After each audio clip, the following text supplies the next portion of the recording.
बहुत समय पहले की बात है। भारत के एक समृद्ध नगर में एक व्यापारी रहता था। उसका नाम था विशाख। व्यापार में वह बहुत कुशल था। सौदे पहचानना, मुनाफा निकालना और लोगों को प्रभावित करना, सब कुछ उसे अच्छे से आता था। उसकी दुकान हमेशा भरी रहती, गोदाम अनाज और रेशम से भरे रहते और घर में धन की कोई कमी न थी। फिर भी विशाख के चेहरे पर शांति नहीं थी। जितना कमाता उससे अधिक होने का डर उसे भीतर से खाता रहता। विशाख की सबसे बड़ी समस्या थी कि वह पैसों को साधन नहीं, लक्ष्य मान बैठा था।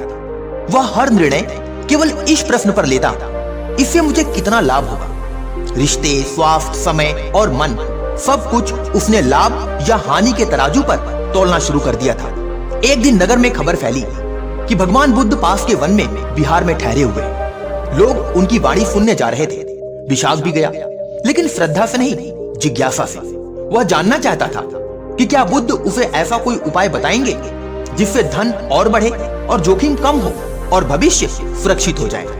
बुद्ध एकदम शांत भाव से बैठे थे।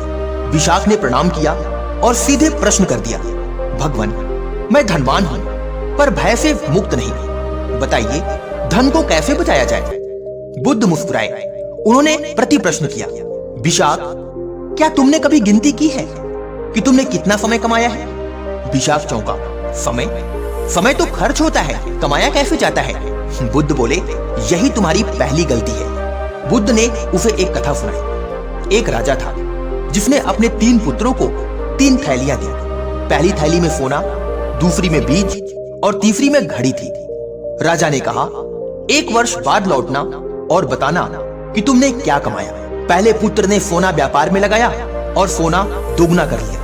दूसरे ने बीज बोए, फसल उगाई, गांव को भोजन दिया और अन्न भंडार से भर दिए। तीसरे ने घड़ी को देखकर हर दिन समय का सही उपयोग किया, सीखा, सिखाया, स्वास्थ्य बनाया, रिश्ते सुधारे। 1 वर्ष बाद राजा ने पूछा, तो पहले ने सोना दिखाया, दूसरे ने अन्न, तीसरे ने कहा, पिता, मेरे पास दिखाने को सोना नहीं पर मेरे पास जीवन है।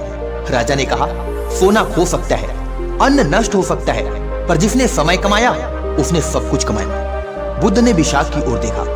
धन बचाने की सबसे बड़ी गलती यही है कि लोग समय और मन को खो देते हैं। बुद्ध बोले, तुम्हारी सबसे बड़ी पैसों की गलती यह है कि तुम भविष्य के डर से वर्तमान को गिरवी रख देते हो। तुम कमाते हो पर जीते नहीं, बचाते हो पर समझदारी से नहीं। उन्होंने 5 गलतियों का उल्लेख किया। पहला, डर से निर्णय लेना।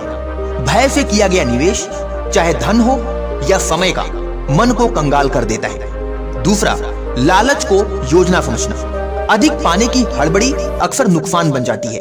तीसरा, स्वास्थ्य की उपेक्षा। बीमारी आने पर सारा धन उपचार में बह जाता है। चौथा, रिश्तों की अनदेखी। धन अकेले भोगा नहीं जा सकता। पांचवा, दान और सीख में कंजूसी। जो बांटता नहीं वो बढ़ाता भी नहीं। विशाख भगवान बुद्ध की बात को सुनकर पूछा, तो फिर सही बचत क्या है? बुद्ध ने उत्तर दिया, 4 प्रकार की बचत हमेशा करो। पहली, समय की बचत, अनावश्यक कार्यों से दूर रहो। दूसरा, ऊर्जा की बचत, क्रोध, ईर्ष्या और चिंता में शक्ति मत गवाओ। तीसरा, धन की बचत, आवश्यक और विवेकपूर्ण खर्च करो। चौथा, करुणा की बचत, दान, सेवा और ज्ञान में हमेशा निवेश करो। उन्होंने कहा, जो व्यक्ति केवल धन बचाता है वह एक दिन खाली हाथ रह जाता है। जो बुद्धि, स्वास्थ्य और करुणा बचाता है वह हर दिन समृद्ध होता है।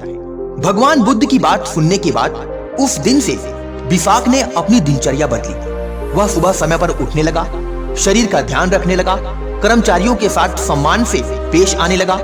उसने व्यापार में जोखिम को समझदारी से बांटना सीखा और कुछ आय दान में देने लगा। धीरे धीरे उसके भीतर का भय कम होने लगा। आश्चर्य की बात यह थी कि धन भी स्थिर और सुरक्षित रहने लगा।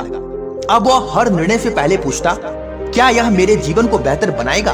प्रिय साथियों, आइए अब बुद्ध की अंतिम सीख समझते हैं। बुद्ध ने कहा, धन जीवन की नींव है, जीवन समुद्र नहीं। नाव मजबूत होनी चाहिए, पर नाव की पूजा करने लगोगे तो यात्रा भूल जाओगे। उन्होंने आगे कहा, सबसे बड़ी मनी मिस्टेक यह मान लेना है कि पैसा ही सुरक्षा है। वास्तविक सुरक्षा विवेक, संतुलन और करुणा से आती है। आज भी लोग वही गलती दोहराते हैं। अधिक कमाने के चक्कर में अधिक खो देते हैं। ओवरवर्क, तनाव, कर्ज और तुलना ये सब आधुनिक समय की वही पुरानी गलतियां हैं। यदि आप सच में धन बचाना चाहते हैं तो पहले जीवन बचाइए, समय दीजिए, सीखिए, स्वास्थ्य और रिश्तों में निवेश कीजिए। पैसा अपने आप रास्ता बना लेगा। प्रिय साथियों, योर बिगेस्ट मनी मिस्टेक ये नहीं है कि आपने गलत जगह पैसा लगाया, बल्कि यह है कि आपने सही जगह जीवन नहीं लगाया। बुद्ध की यह कहानी हमें सिखाती है कि सच्ची समृद्धि संतुलन में है। जब आप धन को साधन बनाते हैं, लक्ष्य नहीं, तभी आप निश्चिंत होकर जी पाते हैं। याद रखिए, जो समय, स्वास्थ्य और करुणा बचाता है वही वास्तव में धनवान है। मिलता हूं अगली वीडियो में एक नई कहानी के साथ। तब तक के लिए अपना ध्यान रखें, स्वस्थ रहें, मस्त रहें। जय हिंद, वंदे मातरम।